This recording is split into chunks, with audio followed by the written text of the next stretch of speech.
사랑하는 은혜와 진리 장로교회 교우 여러분, 어젯밤도 평안하셨습니까? 오늘도 기쁨과 감사 가운데 승리하는 하루가 되시기를 주님의 이름으로 축원합니다. 오늘 새벽에 만나 본문은 마가복음 12장입니다. 그 중에 35절부터 39절을 제가 읽어드리겠습니다. 예수께서 성전에서 가르치실새 대답하여 이르시되 어찌하여 서기관들이 그리스도를 다윗의 자손이라 하느냐. 다윗이 성령에 감동되어 친히 말하되 주께서 내 주께 이르시되 내가 네 원수를 네 발 아래에 둘 때까지 내 우편에 앉았으라 하셨도다 하였느니라. 다윗이 그리스도를 주라 하였은즉 어찌 그의 자손이 되겠느냐 하시니 많은 사람들이 즐겁게 듣더라.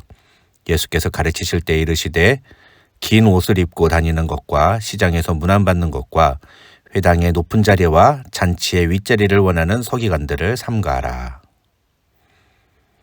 마가복음 12장에 기록된 내용들은 11장에서 예수님이 예루살렘에 입성하신 후에 성전에서 유대 종교 지도자들과 논쟁을 벌이신 내용들입니다.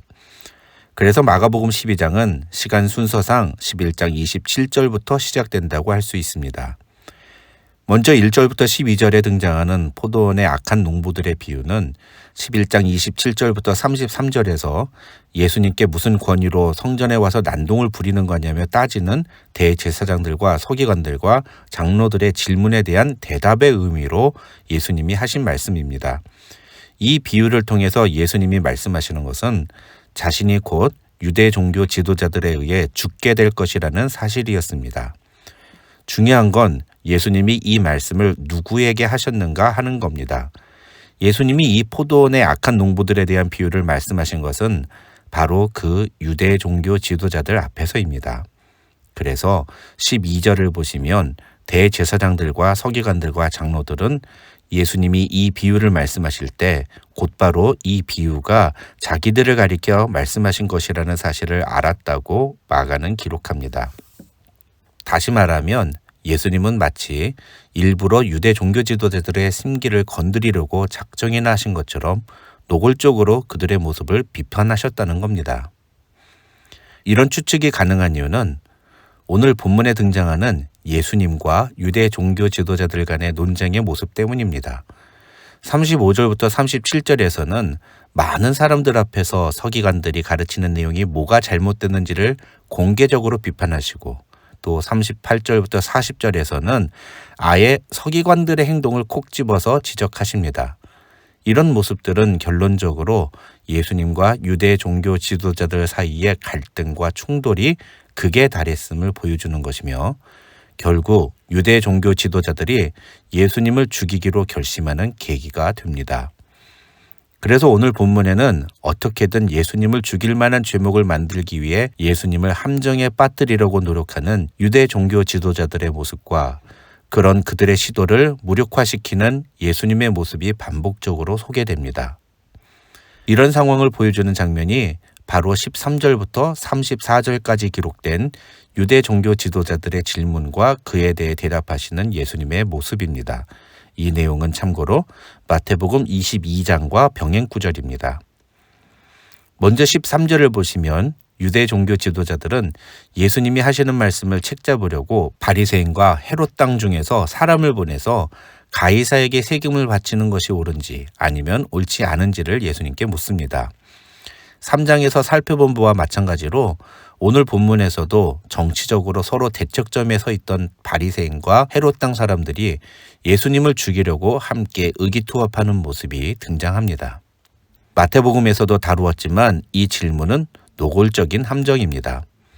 예수님이 가이사에게 세금을 바쳐야 한다고 대답하시면 바리새인들은 예수님을 유대 법정에 고발하고 세금을 바치면 안 된다고 대답하시면 헤롯 땅이 예수님을 로마 법정에 고발할 계획이었습니다. 그러나 예수님은 가이사의 것은 가이사에게 하나님의 것은 하나님께 바치라고 대답하심으로써 이들의 함정을 벗어나십니다.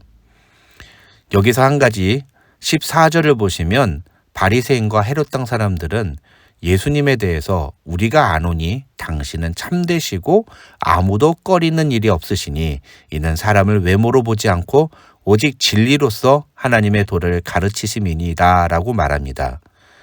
예수님을 매우 높이며 인정하는 듯한 말을 합니다. 그러나 13절을 보시면 그들은 철저히 예수님의 말씀을 책잡으려고 예수님을 찾아왔습니다. 여기서 책잡으려고 라는 단어는 헬라어로 사냥하여 잡다라는 의미를 갖고 있습니다.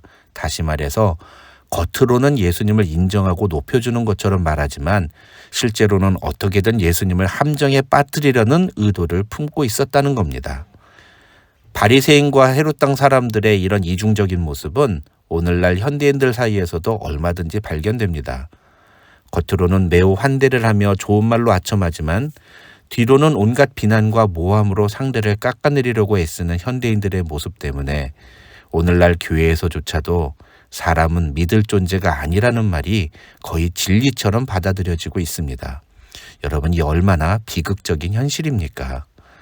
만약 우리가 누군가에게 겉과 속이 다른 태도를 보이고 있다면 예수님을 사냥하여 잡아 죽이려고 했던 바리새인과 헤롯 땅 사람들과 같은 모습이라는 사실을 기억할 필요가 있습니다. 그럼으로써 이런 이중적인 태도가 얼마나 잘못된 일인지를 깨닫고 회개하고 돌이켜야 한다는 것입니다. 계속해서 본문을 살펴보겠습니다. 바리새인과 헤롯 땅의 계획이 실패하자 이번에는 부활이 없다고 믿는 사두개인들이 예수님께 와서 유대인의 독특한 문화인 형사 취수 제도를 가지고 예수님께 질문합니다. 그런데 이 질문도 가만히 보면 허점이 있습니다. 18절을 보시면 분명 사두개인들은 부활이 없다고 주장하는 사람들이었습니다. 그런데 23절을 보시면 사두개인들은 예수님께 나중에 부활 때를 가정해서 질문을 합니다. 자기들이 믿지 않는 것을 가지고 예수님께 답을 요구하는 이 어처구니 없는 상황에 예수님은 너희가 성경도 하나님의 능력도 알지 못함으로 오해함이 아니냐며 그들의 무지를 지적하십니다. 이렇게 두 번에 걸쳐 집요하게 예수님을 함정에 빠뜨리려던 유대 종교 지도자들의 계획이 실패하자 마지막으로 서기관 중 한 사람이 예수님께 모든 계명 중에 첫째 되는 계명이 무엇인지에 대해 묻습니다. 마가복음은 이 사람에 대해서 예수님이 칭찬하시는 토로 말씀하시는 것처럼 기록하고 있지만 마태복음에서는 이 사람도 예수님을 시험하기 위해 이런 질문을 한 것으로 밝히고 있습니다. 그래서 이 서기관과의 대화는 분위기 좋게 진행된 대화가 아니라 예수님을 시험하려는 서기관의 질문과 그에 대응하시는 예수님의 모습으로 이해하는 것이 옳은 관점이라고 할 수 있습니다. 결론적으로 이 세 가지 논쟁에서 우리가 주목해야 하는 것은 예수님의 반응입니다. 예수님은 유대 종교 지도자들의 공격을 결코 좋게 대처하지 않으셨다는 것입니다. 오늘 본문에서 예수님이 보여주시는 모습을 한 단어로 표현한다면 바로 단호함입니다. 예수님은 매우 단호한 자세로 자신을 올무에 걸어 넘어뜨리려는 유대 종교 지도자들의 시도들을 대처하십니다. 그리고 이러한 예수님의 태도는 이제 35절 이후부터 더 노골적이고 직선적으로 나타납니다.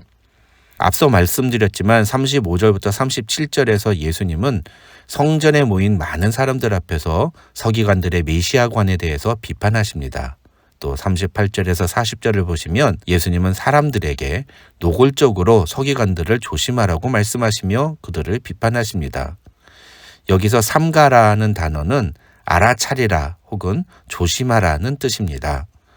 다시 말해서 서기관들이 하는 행동이라고 해서 무턱대고 따라하거나 그것을 무조건 옳게 여기지 말라는 뜻입니다. 왜냐하면 그들의 행동은 외식적인 것이기 때문이라는 것이 예수님의 말씀입니다. 물론 이러한 단호한 모습 때문에 결국 예수님은 유대 종교 지도자들에게 처형을 당하셨습니다. 그러나 예수님은 제자들에게 그렇게 자신이 유대 종교 지도자들에게 받을 고난과 그로 인한 십자가 죽음을 부끄러워하지 말고 그것을 당연하게 여기며 나아가 그것으로 인해 온 세상에 선포된 복음을 전파하라고 거듭 말씀하십니다. 즉 복음으로 인해 받게 되는 핍박에 당당할 것을 말씀하신 것입니다. 실제로 오늘 장면을 끝으로 이제 더 이상 유대 종교 지도자들과 예수님 간의 논쟁은 일어나지 않습니다. 34절을 보시면 모든 율법 가운데 어떤 것이 가장 큰 율법인가를 물었던 한 서기관의 질문 이후부터는 예수님께 감히 묻는 자가 없었다고 마가는 기록합니다. 이 말은 유대 종교 지도자들이 예수님이 하시는 말씀을 가지고 함정에 빠뜨려서 고소할 기회를 엿보았지만 그것이 번번이 실패하자 이제 그 방법을 바꿔서 다른 방법으로 예수님을 죽일 계획을 모색했다는 것입니다. 그래서 35절부터 보시면 예수님이 노골적으로 성전에서 서기관들에 대해 비판하시는데도 불구하고 서기관들을 비롯하여 그 누구도 예수님의 말씀에 따지거나 항의하는 사람이 없습니다. 마지막으로 41절부터 44절을 보시면 예수님은 헌금함에 헌금하는 사람들의 태도를 보시며 2렙돈을 헌금한 한 가난한 과부를 칭찬하십니다. 이 상황에서 예수님은 외형적으로는 하나님을 잘 믿는 것처럼 보이지만 사실은 그 마음에 하나님이 전부가 아닌 사람들과 그에 반해 가난하고 볼품없는 한 과부가 자신의 생활비의 전부를 하나님께 드린 이 귀한 행동을 비교하심으로써 진정한 신자의 모습은 하나님을 자신의 전부로 그리고 최우선에 두는 자임을 말씀하십니다. 오늘 말씀을 통해 우리는 불의에 타협하지 않는 예수님의 모습을 봅니다. 예수님은 자신을 함정에 빠뜨리기 위해 도전하는 유대 종교 지도자들의 잘못된 태도를 결코 용서하거나 품어주지 않으셨습니다. 예수님은 그들의 잘못된 태도를 맹렬히 비난하시며 그들을 조심하라고 경고하셨습니다. 예수님은 십자가를 통해 우리에게 복음을 전하기 위해 이 땅에 오신 하나님의 아들입니다. 십자가의 복음은 모든 죄인을 용서하는 은혜를 우리에게 선포합니다. 그런데 그런 메시지를 전하기 위해 이 땅에 오신 예수 그리스도께서 유대 종교 지도자들에게 보여주신 태도는 매우 노골적이고 단호한 모습이었다는 것을 우리가 기억할 필요가 있습니다. 이것은 예수님이 죄에 대해서는 결코 모호하거나 타협하는 듯한 태도를 보이지 않으셨다는 것을 의미합니다. 그리고 예수님의 제자로 부름받은 우리 역시도 죄에 대해 단호한 태도를 취할 것을 요구하시는 말씀이라고 할 수 있습니다. 죄와 싸우는 것을 주저해서는 안 된다는 뜻입니다. 오늘도 죄에 대하여 단호한 태도로 맞서며 하나님의 뜻을 따라 순종하며 살아가는 우리 은혜와 진리 장로교의 모든 교우들이 되시기를 주님의 이름으로 축원합니다.